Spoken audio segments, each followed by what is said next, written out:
వివాహాది శుభకార్యములకు, పుట్టిన రోజులకు, మీటింగులకు అత్యాధునిక సదుపాయాలతో ప్రొద్దుటూరు వాసవి సర్కిల్ వద్ద నుంచి అతి సమీపాన మీకు అందుబాటు ధరలలో happy banquet AC function hall మీకు స్వాగతం పలుకుతుంది. మా ఫంక్షన్ హాల్ నందు వంట సామాగ్రి మరియు విశాలమైన కార్ పార్కింగ్, అతి తక్కువ మెయింటెనెన్స్ ఖర్చుతో ఏ ఫంక్షన్ అయినా మా happy banquet AC function hall నందు జరుపుకొని ఆనందాన్ని పొందండి. బుకింగ్ కొరకు సంప్రదించండి. మా సెల్ నంబర్ 9100600238 7799 000211.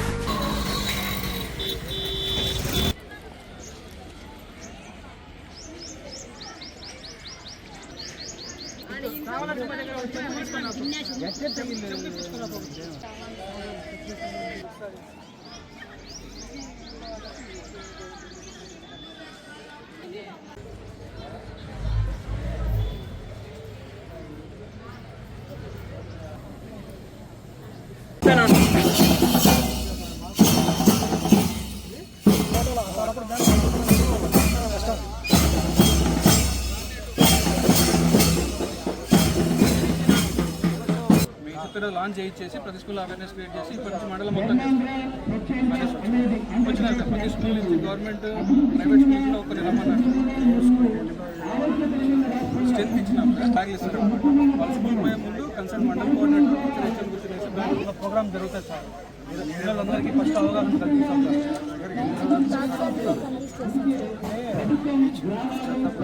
సింపుల్గా అడిగింది అవేర్నెస్. ఒక్కొక్క స్కూల్కి ఎన్ని డేస్ ఒకసారి గ్యాప్ ఇచ్చిపోతారా ప్రిన్సిపల్ పర్మిషన్ ఇచ్చి అప్పుడు వెళ్ళిపోతా వస్తాం సార్. అలాంటి టైం అనేది చూడు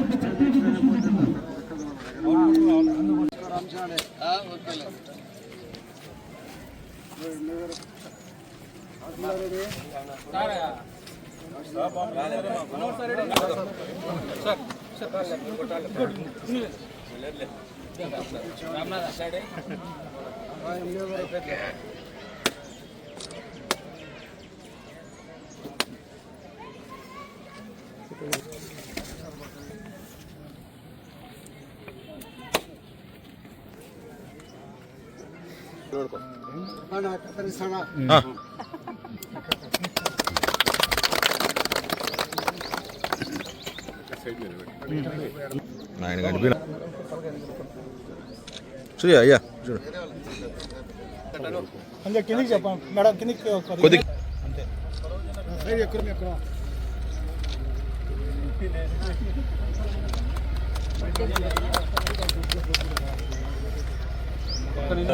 ఆ డబ్బు తగ్గట్టు ఈ వస్తువులు వేరే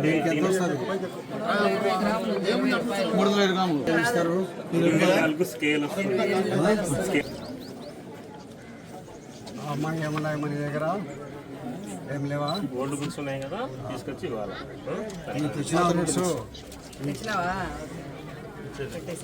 కేజీ 10 రూపాయలు, కేజీ 11 రూపాయలు. స్కేల్ ఏం కావాలన్నా? పెన్సిలా, స్కేల్, పెన్ ఇచ్చేసి పెన్ సార్ దగ్గర చూడమ్మా. చూడే రూపాయి వృధాగా పోనీయమన్నమాట. అంటే మనం అందరం దాన్ని ఆదా చేసుకునే వాళ్ళం. కానీ రాను రాను ఆ ఆదా చేసుకునే పద్ధతి, చెత్త కూడా సంపదే, దాన్ని మనం ఆదా చేసుకునే ఇళ్లలో అందరూ మహిళలకు చెప్తాను, మన ఇళ్ళ వల్ల ఎటువంటి పొడి చెత్త ఉన్నా, అది ఇనుప సామాన్ అయినా, పేపర్ అయినా, కడ్డీలైనా, బాటిల్స్ అయినా, ఏమున్నా సరే అవి మీరు ముందుగా భద్రపరుచుకుంటే సంపదలాగా, మా స్వచ్ఛత వచ్చేటప్పుడు మీ ఊర్లో మైక్ అనౌన్స్మెంట్ చేస్తాము, మీరు ఒక కవర్లోనే ఇంకో దాంట్లో వేసుకొని వచ్చేసి మా స్వచ్ఛత దగ్గర తీసుకొచ్చేస్తే దాన్ని మనం తూకం వేసి, ఒకప్పుడు మన ఇళ్లలో మన అమ్మమ్మలు చేసేదే, ఏది వేస్ట్ కాదు, ప్రతిదీ దాచిపెట్టుకొని మనం తిరిగి వాడగలిగితే సంపద అనే ఉద్దేశంతోనే ఈ స్వచ్ఛతాన్ని పల్లెసి మీకు దాని తగిన వస్తువులు తీసుకోవచ్చు అనమాట. సో రానున్న రోజుల్లో చెత్తను పడేయకండి, అది సంపదగా మార్చుకునే ఆప్షన్ మనకుంది.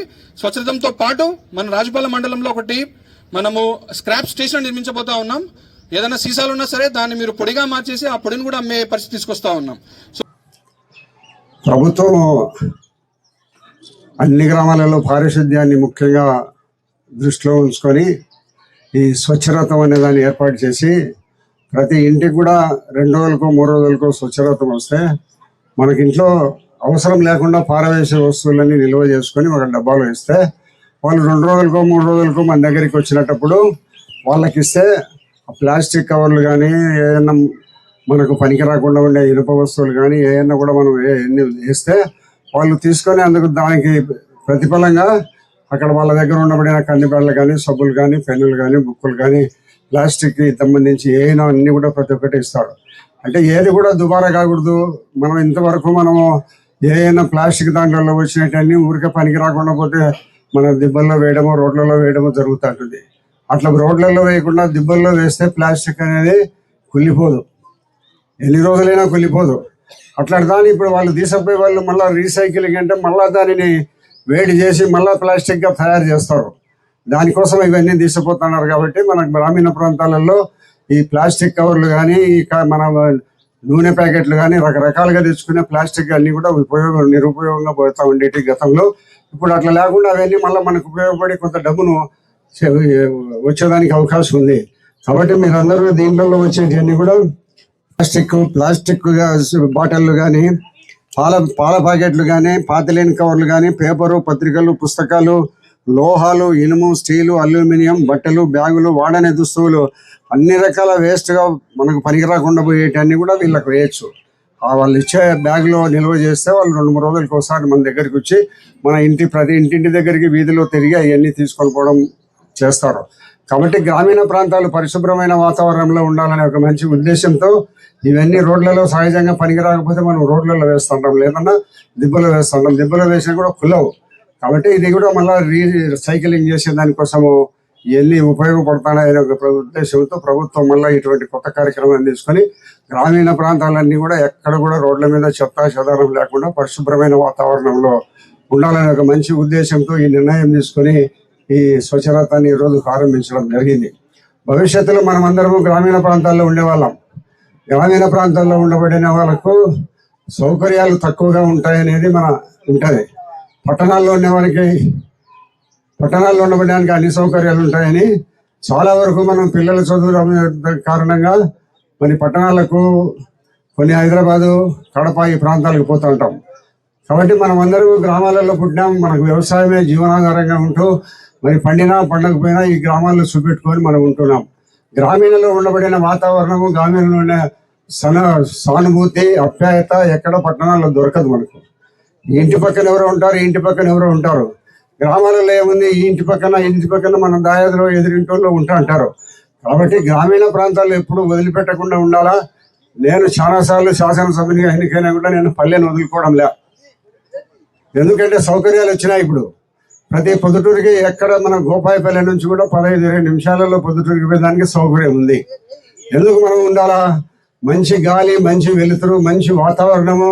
అట్లా బయటకు వస్తే మన వాళ్ళు మన గ్రామస్తులు ఒకరికొకరు మాట్లాడించుకుని అప్యాయతనంతో పోగొట్టుకొని పట్టణాలలోకి ఎందుకు పోతున్నారో నాకైతే అర్థం కావడం లే. దయచేసి గ్రామీణ వాతావరణం చాలా మంచి వాతావరణము. ఇక్కడ అందరూ కూడా మనం గ్రామాలలో నివసిస్తే ఎక్కడికి చేరుకోవాలి, కడప పోవాలంటే 20 నిమిషాలు పొద్దుటూరుకు వచ్చి కడప పోయి మళ్ళీ మధ్యాహ్నానికి ఇంటికి రావచ్చు. అన్ని సౌకర్యాలు ఉన్నాయి. కాబట్టి గ్రామీణ ప్రాంతాలలో ఉండే పరిశుభ్రతను కూడా పాటిస్తే గ్రామాలలో ఇంకా అభివృద్ధి చెందుతుందని ఒక మంచి ఉద్దేశంతో మన ముఖ్యమంత్రి గారు ఈ నిర్ణయం తీసుకొని చేయడం జరుగుతుంది. కాబట్టి మీరందరికీ తెలియజేసేది ఏముందంటే తడి చెత్త పొడి చెత్త అనేది 2 రకాలు ఉంటాయి.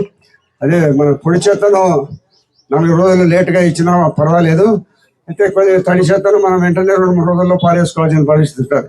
గ్రామాలకు మీరు వచ్చినప్పుడు స్వచ్ఛరథం వచ్చినప్పుడు మీరు పనికిరాని వస్తువులు ఏమైనా ఉంటే అది పనికి రాకుండా పారవేసే పరిస్థితిలో ఉండబడిన ప్రతి వస్తువు కూడా వాళ్ళు తీసుకొని పోయి దానికి కొంత డబ్బులు ఇవ్వడం అనేది జరుగుతుంది. లేదా వాళ్ళ దగ్గర ఉండబడిన కందివేళ్ళు కానీ పేస్టులు కానీ పెన్నులు కానీ బుక్కులు కానీ ఇవన్నీ ఇవ్వడం జరుగుతుంది. కాబట్టి స్వచ్ఛరథం అనే కార్యక్రమం ద్వారా గ్రామీణ ప్రాంతాలన్నీ అన్ని రకాల పరిశుభ్రంగా ఉండాలనే ఒక మంచి ఉద్దేశంతో గౌరవ ముఖ్యమంత్రి గారు ఈ ప్రోగ్రాం పెట్టడం జరిగింది. మన రాజుపాలెం మండలానికి 220 kV ఒక పెద్ద 220 kV అంటే స్టేషన్, పెద్ద సబ్ స్టేషన్ ఏర్పాటు చేయడం జరుగుతుంది. ఒక వారం రోజుల్లో మంజూరు అవుతుంది. దానికి స్థల సేకరణ ఎక్కడ పెట్టాలో ఒక 5 ఎకరాలు 6 ఎకరాల భూమి కావాలని ఉంటుంది. ప్రభుత్వ భూమి ఎక్కడ ఉండదని ఆలోచించి తహసీల్దార్ గారిని కూడా అడగడం జరుగుతుంది. ఎక్కడ ప్రభుత్వ భూమి అంటే అక్కడ 220 kVని ఏర్పాటు చేసి ఎప్పుడు కూడా ఈ ప్రాంతంలో కరెంటు సమృద్ధిగా ఉండేటట్టు 24 గంటలు ఉండేటట్టు ప్రయత్నం చేస్తూ ఉన్నాం. కాబట్టి మరి ఇంకా కొన్ని గ్రామాలలో మరి జెడ్పీసీఓ గారి ద్వారా కొన్ని రోడ్లు కావాలని అడుగుతున్నాం. మరి ఇంతవరకు ఎన్ఆర్జీసీ కింద కొంత రోడ్లు వేసాం. ఇప్పుడు ఏమైందంటే శ్రీరామమ్మ, ఇప్పుడు నరేగా పేరు శ్రీరామ్జీ అనేది ఒకటి పెట్టినారు. గతంలో 10% మనము మన నరేగా కింద 90% ఉండేది. ఇప్పుడు 40% మనం కట్టాలా, 60% నరేగా కింద వస్తుంది.